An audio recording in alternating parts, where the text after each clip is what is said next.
Cleopatra, infame reina de Egipto. Una mujer conocida por sus legendarios poderes de seducción que no se paraba por nada, llegando incluso al asesinato para conseguir lo que quería. Cleopatra era muy calculadora. Y para ser calculadora era necesario tener sangre fría. El lado oscuro a veces sale a la luz. Todas las fuentes dicen lo mismo de Cleopatra.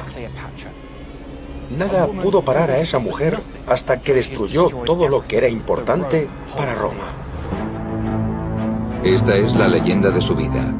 Para descubrir las verdades que esconde hay que profundizar y revelar qué es verdad y qué es simplemente un mito. Los investigadores se introducirán en la vida de Cleopatra por medio de unas pruebas científicas.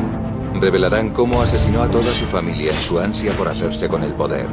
Y un psiquiatra forense analizará a Cleopatra para explorar su lado oscuro y ver cómo se enfrenta a otros personajes históricos que son los malos de la historia. Cleopatra. Cleopatra, la última reina de Egipto y la mayor seductora de todos los tiempos. Movida por el poder y la ambición, su vida estuvo dominada por una fuerte mezcla de sexo y asesinatos. Las antiguas fuentes romanas la calificaron de fulana oriental y de reina prostituta. Cleopatra era fascinante, puesto que era una de las pocas mujeres con poder en la antigüedad. Quiero investigar cómo usaba el sexo, el poder y el asesinato para conseguir sus objetivos. Para ponerse en la piel de Cleopatra, el psiquiatra David Malott analizará su comportamiento y la colocará después en un psicógrafo de mal comportamiento para compararla con otros tiranos de la historia como Julio César, Gengis Khan o Nerón. Nada detenía a Cleopatra a la hora de conseguir poder. Envenenó a su hermano de 13 años para hacerse con el control total de Egipto. Asesinó a su hermana pequeña en el santuario de un templo, escandalizando al mundo antiguo.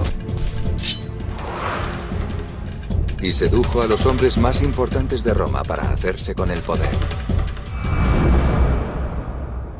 Pero la mayoría de estas historias horribles sobre Cleopatra las escribieron los romanos, y ellos no le tenían mucho aprecio. Las fuentes romanas representan a Cleopatra como una seductora nata y una malvada asesina. Según ellos, era un monstruo horrible. Una mujer que quiere hacerse con el control de Roma y seduce a hombres para que hagan cualquier cosa para ella, odiando la naturaleza y las leyes. Para descubrir la verdad sobre la reina más famosa de Egipto, hay que empezar por su infancia. Es hija del faraón Ptolomeo XII. Fue educada y preparada para el poder desde su nacimiento. Durante sus más de 300 años en el poder, los Ptolomeos transformaron Egipto en un centro neurálgico cultural y económico. Pero todo tiene un precio. Los Ptolomeos también tienen un lado oscuro. Los asesinatos en la familia y el incesto fueron muy habituales durante su reinado. Eso no había cambiado. Cleopatra tenía 2 hermanos menores y 2 hermanas. Protagonizarán una lucha encarnizada por el poder y el control. De vez en cuando, alguien se llevaba un golpe. En el 58 a.C., el padre de Cleopatra fue forzado a abandonar Egipto y huir a Roma después de una rebelión impulsada por su hija, la hermanastra de Cleopatra. Se llevó a Cleopatra, una niña de solo 11 años, a Roma con él.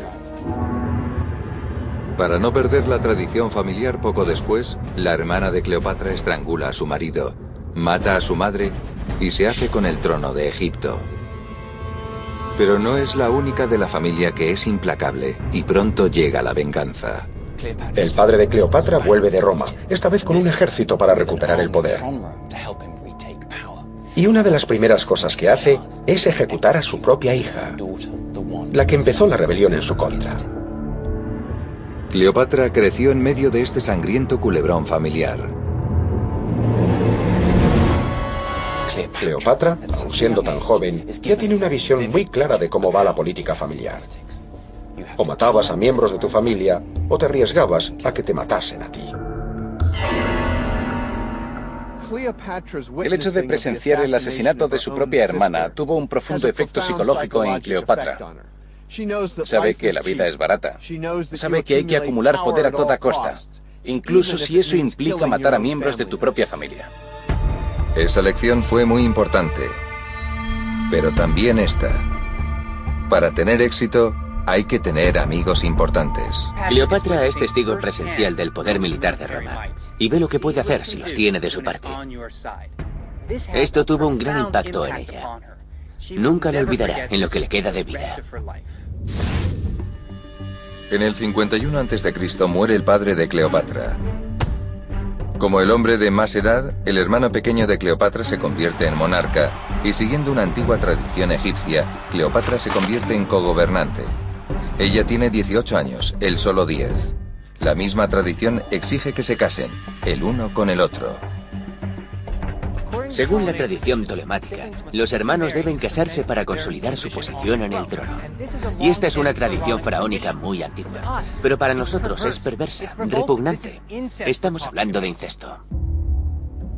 No es un camino de rosas. Como era de esperar, pronto los Ptolomeos comienzan a rivalizar. En 2 años han cortado toda relación. El hermano marido de Cleopatra da un golpe de estado y la envía al exilio. No era posible que Cleopatra renunciase a Egipto o al trono. Se iba para salvar la vida. Pero es una persona ambiciosa y tiene derecho al trono. Así que en el exilio busca oportunidades para volver a Egipto. Para eso necesitará un gran apoyo y las experiencias de su infancia con su padre le enseñaron dónde encontrarlo. A pesar de que Egipto tiene ricas cosechas y un puerto estratégico en Alejandría, está rodeado por el poder de Roma, el imperio que domina el mundo antiguo. Si Cleopatra consigue acoplarse a los intereses de Roma en Egipto, el país será suyo. Y Roma tiene desde hace poco un nuevo gobernante, Julio César. Él será el aliado perfecto para Cleopatra. Creo que vio a Julio César como una forma de recuperar el poder, de la misma forma en que las fuerzas de Roma llevaron de vuelta a su padre con los recursos romanos. ¿Podrá usar la lección que aprendió de su padre para aprovechar el poder romano y conseguir lo que quiere? César llegó a las costas de Egipto el 2 de octubre del 48 a.C. Era el hombre más poderoso del Imperio Romano. Las experiencias de Cleopatra con su padre le enseñaron una cosa, que si querías el trono de Egipto, era necesario tener a los romanos de tu parte. Así que eso hizo Cleopatra. Fue a por todas para conseguir que César estuviese de su parte, para conseguir el trono. La única oportunidad de Cleopatra de recuperar el trono de Egipto es con el apoyo de César y la fuerza de sus legiones. ¿Qué podía hacer una reina exiliada con unos cuantos aliados para conseguir el apoyo del hombre más poderoso del mundo antiguo y asegurarse su puesto como reina de Egipto? La respuesta es: lo que haga falta. Julio César, el nuevo gobernante de Roma, llegó a Egipto y se encontró en medio de un feudo familiar. Cleopatra y su hermano marido luchaban por el control del trono egipcio. Cleopatra ha sido exiliada al sur de Egipto, lejos de la capital, Alejandría. Decide que si puede ganarse a César y formar una alianza militar y política con él, podrá quitarle el poder a su hermano y gobernar sola. Vuelve a escondidas a Alejandría para ver a César. Pero tras haberle sido retirado el poder, Cleopatra solo tiene un recurso: ella misma. Esto le deja un solo camino para conseguir el poder: el sexo. Cuenta la historia que Cleopatra pagó a una de sus sirvientas para que la enrollase en una alfombra, la llevase en un barco por el río hasta Alejandría y llevarla al apartamento de César. Ahí, cuando desenrollase la alfombra, Cleopatra se presentaría ante César. Así es como se conocieron Cleopatra y César en Egipto. Es uno de los encuentros más memorables de la historia. Las fuentes romanas lo describen como una insinuación romántica por parte de Cleopatra. Pero, ¿es solo una estrategia para enamorar al hombre más poderoso del mundo? ¿Realmente hubiese funcionado así? El doctor Fred Galvan usará a una modelo para investigar esta historia. Sospecha que las condiciones en la alfombra no eran nada románticas. Vamos a usar un termómetro para medir la temperatura dentro de la alfombra y ver cómo le afecta fisiológicamente. La aventura de la alfombra de Cleopatra fue en octubre del 48 a.C. En esa época del año las temperaturas rondan los 20 grados y se cree que sus sirvientes la transportaron durante unos 800 metros hasta el apartamento de César. Fred recreará este viaje con una temperatura comparable.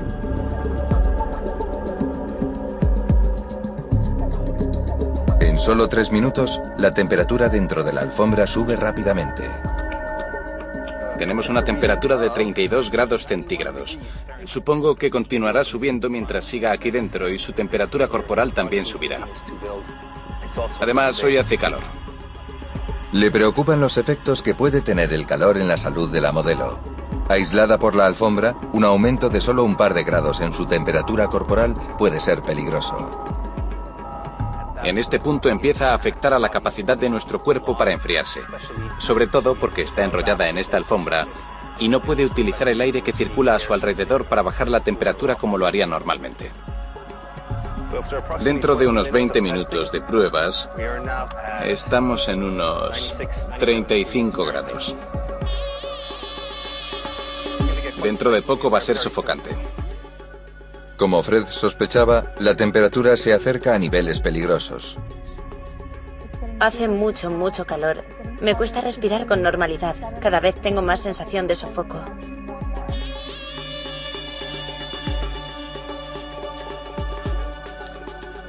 Su temperatura ha subido a los 37 grados. Así que creo que ha llegado el momento de parar el experimento. Dios mío. La prueba muestra que Cleopatra podría haber aguantado en la alfombra hasta el apartamento de César, pero no habría sido una muy buena experiencia. En realidad, no va a pasar por todo esto por amor. La historia de la alfombra es parte de un juego a todo o nada. La historia de Cleopatra y la alfombra no es solo una historia de unos amantes que se encuentran. Piensen en la posición de Cleopatra. Si la descubre su hermano Ptolomeo, morirá. Si no consigue que César esté de su parte, morirá. Solo tiene una oportunidad para conseguir que César esté de su lado y poder recuperar el trono de Egipto. Se ofrece a sí misma como un arma. Sabe que a César le pierden las mujeres, y aunque él ya debe rondar los 50, ella es una mujer joven en la flor de la vida. Y va a hacer todo lo posible por conquistar a César. Para Cleopatra, es el sexo o la muerte. A Cleopatra no le importa lo que tenga que hacer para conquistar a César. La egiptóloga Gail Gibson cree que incluso podría haber usado insinuaciones sexuales subliminales para conquistar al hombre.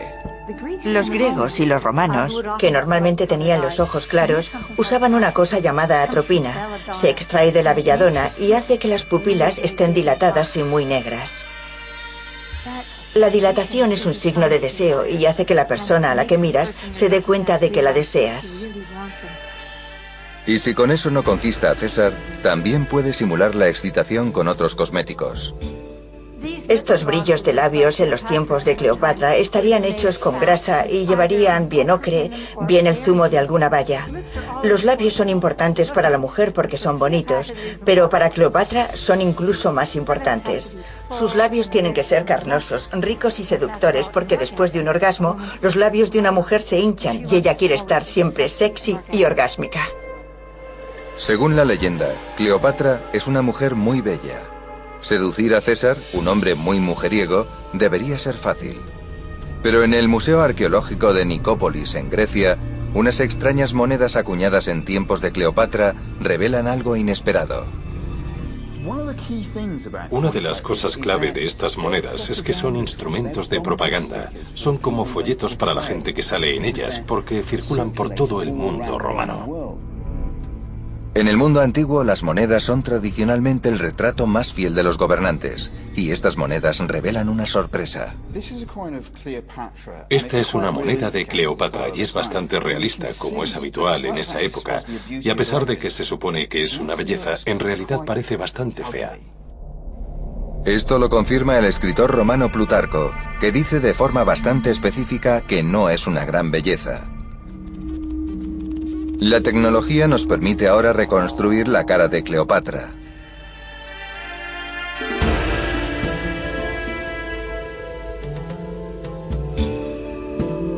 Cuando César y ella comenzaron su aventura amorosa, este es probablemente el aspecto que tenía Cleopatra. Así pues, si no atrapó a César con su belleza, ¿cómo llevó a cabo una de las seducciones más memorables de la historia? No es realmente necesario ser guapo para ser bueno en la cama. Sabemos por las fuentes antiguas que su encanto residía en su personalidad y su habilidad para conversar en varios idiomas a la vez. Cuando entraba en una habitación, la gente estaba hablando y cuando ella abría la boca se callaban, se giraban para mirarla. Una personalidad magnética, un gran intelecto, su habilidad para utilizar las características físicas que tenía, todo contribuyó para hacerla una persona extraordinaria. Esta es una historia de seducción, no de amor. Para César, Cleopatra representa una gobernante legítima que apoyará sus intereses en Egipto. Para Cleopatra, César es la forma de recuperar el trono y usará cualquier medio para conseguirlo. Lo que me interesa es el hecho de que se vea igual al hombre más poderoso de la Tierra.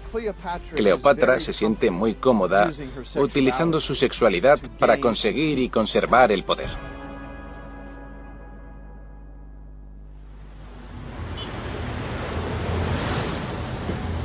Ahora que vive con César en Alejandría, Cleopatra puede enfrentarse a su hermano marido. Dada su historia familiar, no va a ser agradable. Ptolomeo enfurece cuando descubre que Cleopatra está con César. Durante 3 meses, él y su hermana Arsínoe los asedian dentro de la ciudad. Pero atacar a César no es un movimiento inteligente por parte del niño rey. A principios del 48 a.C., las legiones romanas aplastan a las fuerzas de Ptolomeo en la batalla del Nilo. Miles de personas huyen y Ptolomeo III se ahoga, hundido por su propia armadura de oro cuando intentaba escapar de César. Con su hermano muerto, Arsínoe se exilia en Éfeso, la actual Turquía.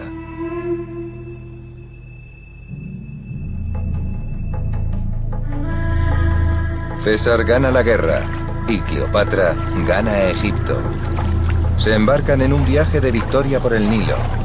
Son una pareja muy dispar. Ella tiene 18 años y él 52. El estatus de la relación entre Cleopatra y César no está claro. Por una parte, en los meses posteriores al viaje por el Nilo, Cleopatra acompaña a César a Roma. La instala en una villa, con una estatua de ella en el centro de la ciudad. Por otra parte, sin embargo, César tiene a su mujer en Roma. A media Roma no le gusta Cleopatra. Como dice el orador Cicerón, todo mal viene de Alejandría. Además, César no menciona su relación en su informe oficial de la guerra de Alejandría. Su relación nunca se hace oficial. Cleopatra se queda como amante en una especie de limbo. Cualquier otra amante lo hubiese aceptado, pero no Cleopatra, la reina del drama. 9 meses después de conocer a César, da a luz a un niño y ella no duda en contarle a todo el mundo quién es el padre. César nunca reconoció oficialmente la paternidad de este niño. Cleopatra tiene que darle su nombre. El nombre del niño fue Ptolomeo XV. Filópator, Filómetor, César. Su apodo fue Cesarión, pequeño César. De esta forma, Cleopatra asegura su posición y su papel en Egipto. Tiene un niño que es supuestamente hijo del hombre más poderoso del mundo romano. El malévolo hermano marido de Cleopatra está muerto. Una de sus hermanas está muerta. Tiene a Julio César en su cama y el pequeño César en su regazo. Después de tanta seducción, muerte y manipulación, todo parece irle bien a Cleopatra. Pero los violentos políticos romanos están a punto de dar al traste con su mundo perfecto.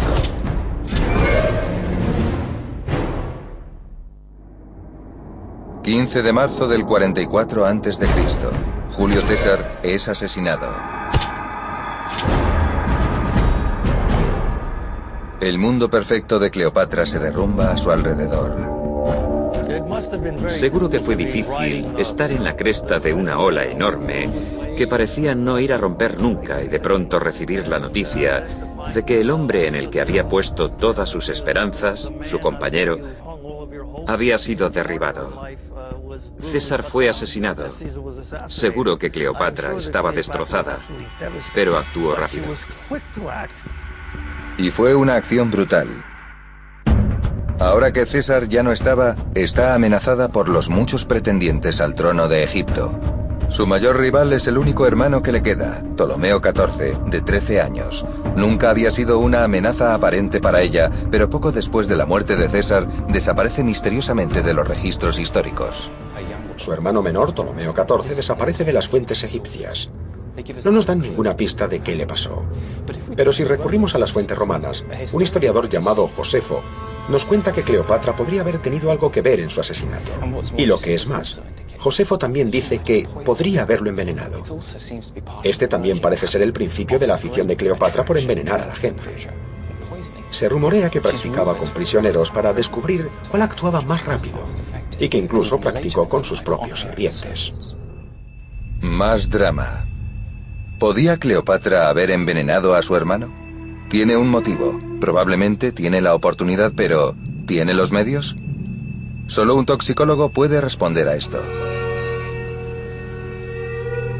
Cleopatra tenía acceso a muchos venenos. Tenía todos los botánicos y también algunos metales famosos como el arsénico. Así que no hay duda de que podía acceder a ellos fácilmente.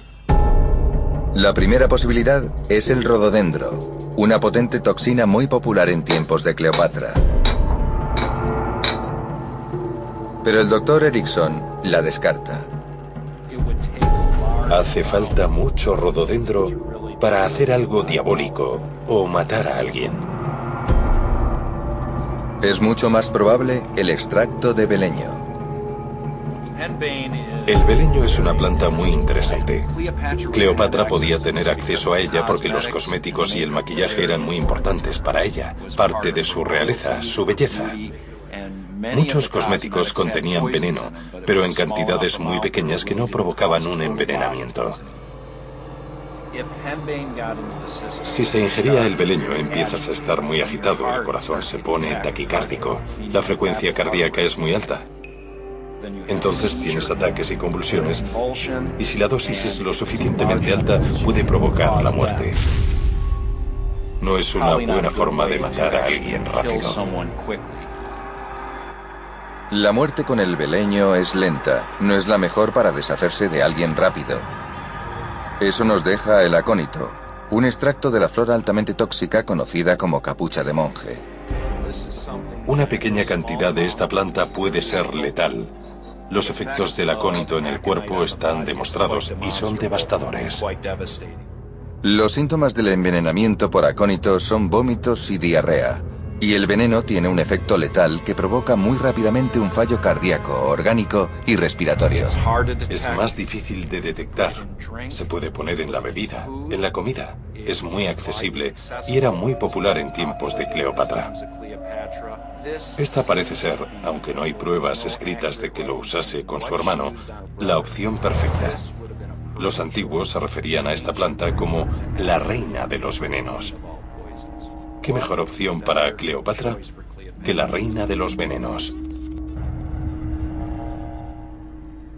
Sería sencillo para Cleopatra envenenar a su hermano con un poco de acónito, y parece algo muy propio de ella. Era una mujer políticamente ambiciosa. Ese era su lado oscuro. Su principal preocupación era su propia supervivencia política, y su hermano era prescindible. El perfil psicológico de Cleopatra no tiene buena pinta.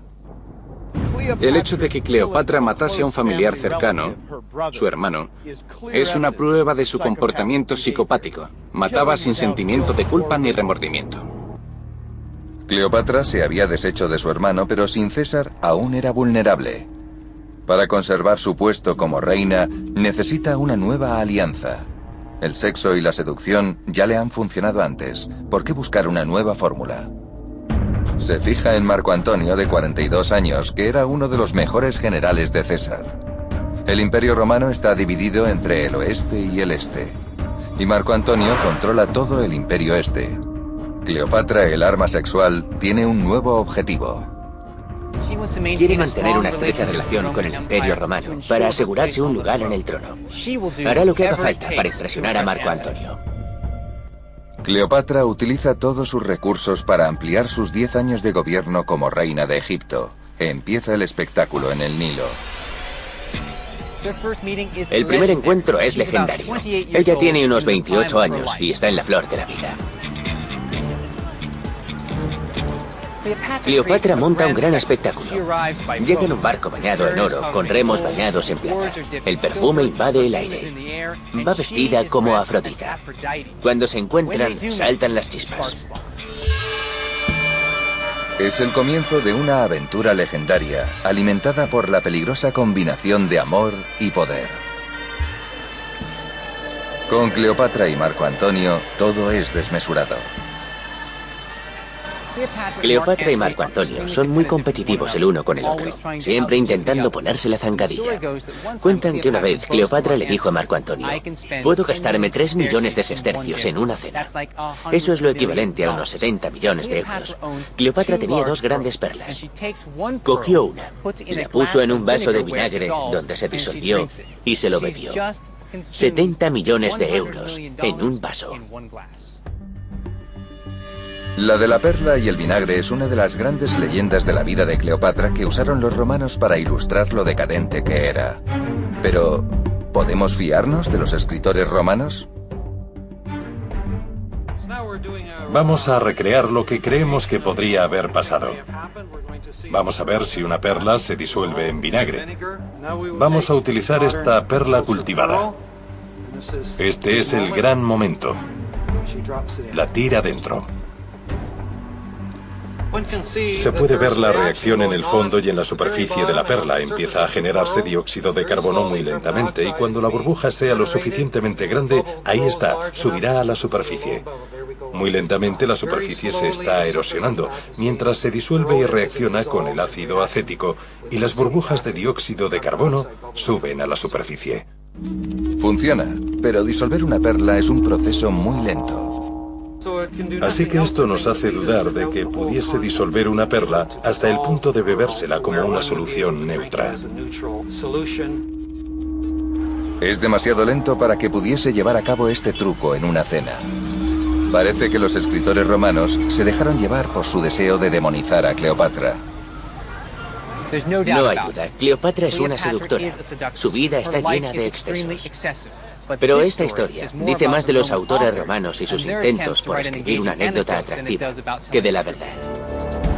Lo que sí es verdad es que Cleopatra y Marco Antonio se embarcaron en una aventura llena de pasión. Una relación basada en una mezcla de poder y sexo que los destruiría a los dos.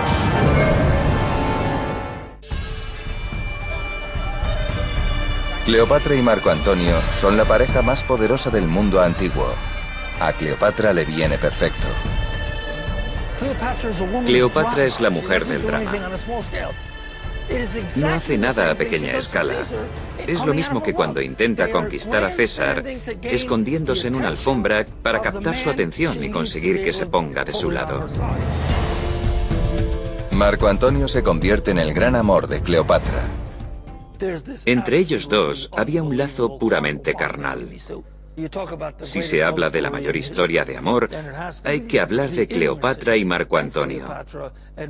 La electricidad era increíble. Pero esta relación es algo más que sexo. Cleopatra y Marco Antonio controlan el territorio del este que se extiende desde Armenia hasta Libia. Yo definiría la relación entre Cleopatra y Marco Antonio como ansia de poder. La energía del dormitorio se extendía al terreno político. La combinación de las provincias del este de Marco Antonio y Egipto, controlado por Cleopatra, forma una gran base de poder, pero Cleopatra se asegura de que Egipto sea solo suyo. La pared trasera del templo de Dendera es un gran cartel donde se informa al pueblo egipcio de que ella es la única que gobierna su mundo. Esto lo sabemos porque, de acuerdo con la convención egipcia, la figura más importante es la que está situada a la izquierda del todo. Y ahí encontramos a una Cleopatra monumental a gran escala que ocupa esa posición ella sola. La pared de este templo es un cartel de 12 metros que les dice a los egipcios quién manda. El retrato idealizado de Cleopatra no solo la muestra muy hermosa, de forma poco realista, sino que también muestra que tiene el apoyo divino de la diosa Isis. Isis, en el siglo I, es la diosa universal, asegura la armonía cósmica y la dominación universal. Cleopatra es su representante en la Tierra, así que Isis le transmite a Cleopatra la soberanía universal sobre el mundo mortal que gobierna Cleopatra. Las dos actúan juntas, la diosa del cielo y la diosa de la tierra. Del mundo brutal e incierto de su infancia, Cleopatra ha creado una base estable y poderosa para gobernar Egipto. Esto lo ha conseguido con la eliminación sistemática de sus hermanos. Solo queda una, su hermana menor, Arsínoe.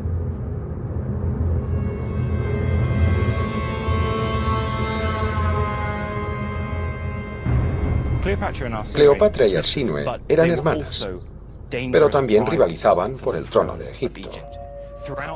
A lo largo de sus vidas, compitieron por el poder que implicaba ser la faraona de Egipto.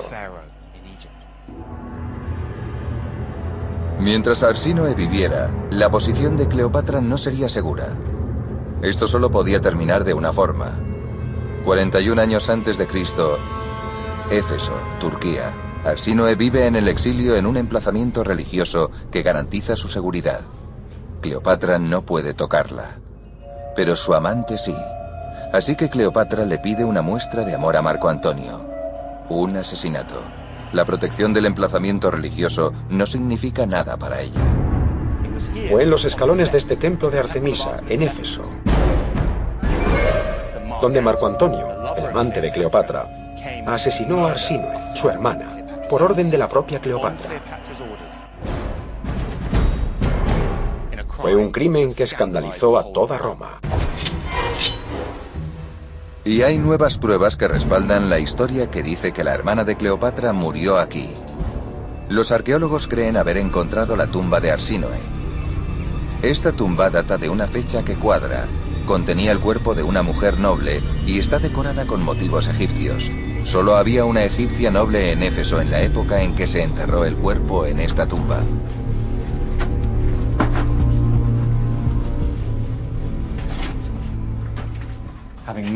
Tras matar a Arsínoe, Cleopatra ha derrotado a su última rival por el trono. Ahora gobierna en solitario. Ha ganado en el juego de supervivencia de la dinastía tolemaica. Y con Marco Antonio a su lado, su futuro pintaba bien. Cleopatra da un paso más en el camino del comportamiento criminal. Cuando el hermano de Cleopatra es asesinado, puede que sea por razones políticas, pero con el asesinato de otro familiar cercano, su hermana, yo, como psiquiatra, veo un patrón de comportamiento claramente psicopático. Pero en Roma, Octavio, líder del Imperio Oeste, empieza a mostrar su descontento con Cleopatra y Marco Antonio. Marco Antonio, dice, es un mero esclavo de la malvada reina. Se ha vuelto uno de ellos abandonando sus costumbres, lo cual es un insulto para los orgullosos romanos. La guerra es inevitable. El historiador Mikey Belli ha viajado hasta Accio, Grecia, escena de la decisiva batalla naval de este conflicto. Octavio le ha vendido al pueblo romano este conflicto como una guerra entre Roma y una peligrosa amenaza extranjera, Cleopatra. Es aquí cuando Octavio consolida la reputación de Cleopatra como la reina fulana para dar validez a su guerra. Cuanto peor sea su imagen, más justificada estará la guerra. Es la excusa que necesita Octavio para atacar a Marco Antonio y Cleopatra y conseguir así el control total. La guerra comenzó en el 31 a.C. y Antonio empezó mal desde el principio. Una emboscada de Octavio lo atrapó aquí, en la bahía de Accio. Accio está en la costa oeste de Grecia, en el centro de dos mundos. Al oeste está Roma, al sur y al este, Egipto. Quien gane aquí podrá unir los dos. Están en punto muerto durante semanas y finalmente Antonio pasa a la acción y sale con sus barcos de batalla. Y sus barcos de guerra son mucho más grandes y pesados que los de Octavio. Así que la flota de Octavio se retira a mar abierto, donde su velocidad y maniobrabilidad les darán la ventaja. Octavio tiene la sartén por el mango y utiliza su ventaja. La situación en Accio es desesperada para Cleopatra y Antonio. Asediados y derrotados no pueden ganar. En medio de la batalla, Cleopatra decide salvar el pellejo. Cuenta la historia que cuando Cleopatra se vio la batalla encima, se abrió paso por el centro, izó las velas y volvió a Egipto como alma que lleva el diablo.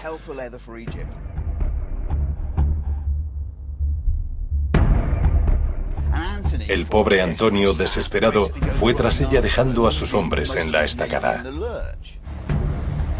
No es uno de los mejores momentos de Cleopatra. La batalla de Accio se volvió en su contra. Abandonó a Marco Antonio. Su preservación pasó por encima de la lealtad hacia su amante. Perder la batalla de Accio es un desastre. Es el principio del fin de Cleopatra. Octavio construye un gran templo con vistas a la bahía para celebrar su victoria. Sabe que Accio es un gran paso y que está a punto de controlar el imperio entero. Ahora solo tiene que arreglar las cosas, y él pone las normas. Desde este momento, Cleopatra y Marco Antonio huyen para salvar la vida. Realmente siento pena de Cleopatra, porque nunca se vio capaz de actuar como una mujer con derechos propios. Pensaba que tenía que cazar al siguiente grande de Roma para prosperar. Y por supuesto, al final, cazó al hombre equivocado y cayó con él. Cleopatra y Marco Antonio huyen a Egipto y se refugian tras los muros de la ciudad de Alejandría. Solo es cuestión de tiempo que Octavio los alcance. En el 30 a.C., Octavio está a las puertas de Alejandría. Marco Antonio se suicida, muriendo en los brazos de Cleopatra. Se dice que lloró como una mujer que había perdido lo más importante de su vida. Lo más probable es que Octavio lleve a Cleopatra a Roma, la pasee encadenada por las calles y la ejecute en público. Esa es la forma de los romanos de tratar a los prisioneros y no hay razones para pensar que con ella vayan a actuar de otra forma. Cleopatra no tiene más opciones. Es hora de su movimiento final. Cleopatra sobrevivió 20 años gobernando Egipto, pero a sus 39 años su suerte se ha agotado. Octavio entra en Alejandría y la toma prisionera. A esta mujer, acostumbrada a controlar su propio destino, solo le falta tomar una decisión. ¿Cómo va a morir? Según los escritores romanos, murió igual que vivió, con un gran gesto dramático. Dicen que se mató con el letal mordisco de una serpiente. Con un cuchillo hubiese resultado demasiado fácil. Pero, ¿es esto verdad? ¿O es otra historia como la de la perla y el vinagre? Un experto en reptiles investigará la historia de la muerte de Cleopatra. ¿Pudo convertir Cleopatra a una serpiente en un arma o es demasiado surrealista? En el norte de África tenía a su disposición a las serpientes más mortíferas, la víbora y la cobra. Primero, vamos con la víbora africana. Normalmente las víboras son depredadoras de ataque, son muy rápidas. Las víboras africanas tienen un veneno muy tóxico que destruye los tejidos y provoca la necrosis de la piel. Es como si los tejidos se pudriesen. Puede destrozar los órganos vitales, la sangre no coagula, así que puedes morir por una hemorragia cerebral. La muerte provocada por la víbora es lenta y dolorosa. No es buena opción. ¿Es la cobra egipcia una alternativa mejor? La cobra egipcia puede almacenar en sus glándulas venenosas, que están a la altura de las mejillas, detrás de los ojos, hasta 300 miligramos de veneno. Y la DL50, la dosis letal para un humano, es de 10 o 15. Así que esta serpiente puede matar a unas 30 personas.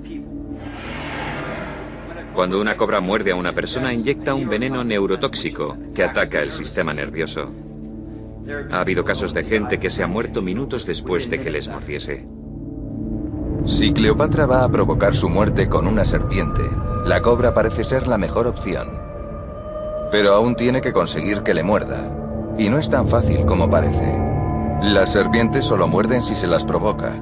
Vamos a utilizar esta extremidad artificial para molestar a la serpiente y comprobar lo fácil que es conseguir que muerda.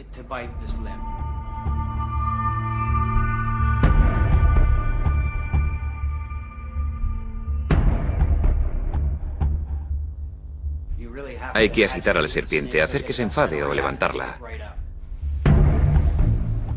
Estoy aplicando un poco más de fuerza y podéis ver que está echándose hacia adelante como normalmente hacen las cobras.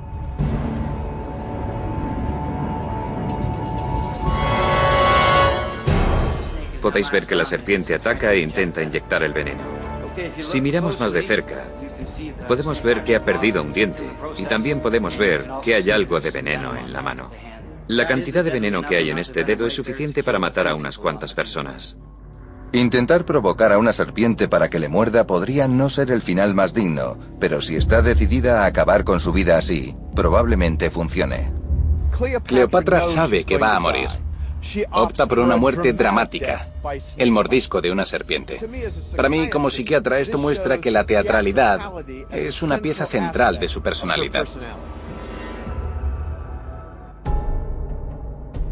Cleopatra tuvo el control de Egipto durante 2 décadas. Se alzó con el poder pasando por encima de sus hermanos, asesinándolos de forma despiadada. Y permaneció ahí usando sus habilidades políticas y su mayor arma, el sexo, para mantenerse en el poder. Era exuberante, lista y muy peligrosa. ¿Dónde queda Cleopatra en la escala de psicópatas tiranos con ese comportamiento?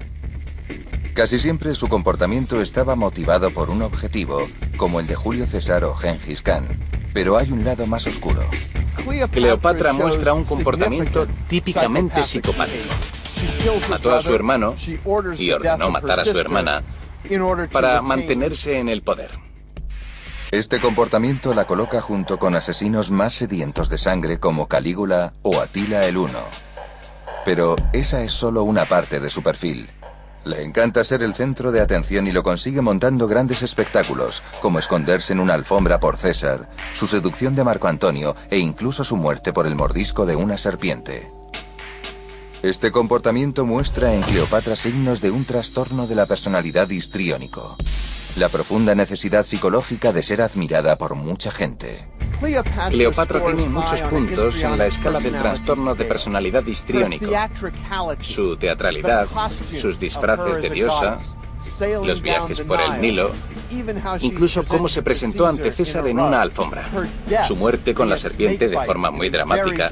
Todo muestra ese aspecto de su personalidad. ¿Qué personaje histórico tiene un perfil de personalidad similar? Cleopatra me recuerda a Catalina la Grande, que reinó en Rusia. Ambas son mujeres que juegan en un mundo de hombres. Ambas son encantadoras e inteligentes. Ambas son bastante teatreras y cuando es necesario son frías y despiadadas. Esta personalidad hace de Cleopatra una de las grandes supervivientes de la historia. Puede que sus métodos fuesen rastreros, pero funcionaban. Lo que no podía saber es que estaba destinada a ser la última faraona de Egipto. Tras su muerte, entraron los romanos. Egipto se convirtió en una provincia más del imperio. El Egipto por el que luchó Cleopatra, una civilización que se remontaba a miles de años atrás, había desaparecido.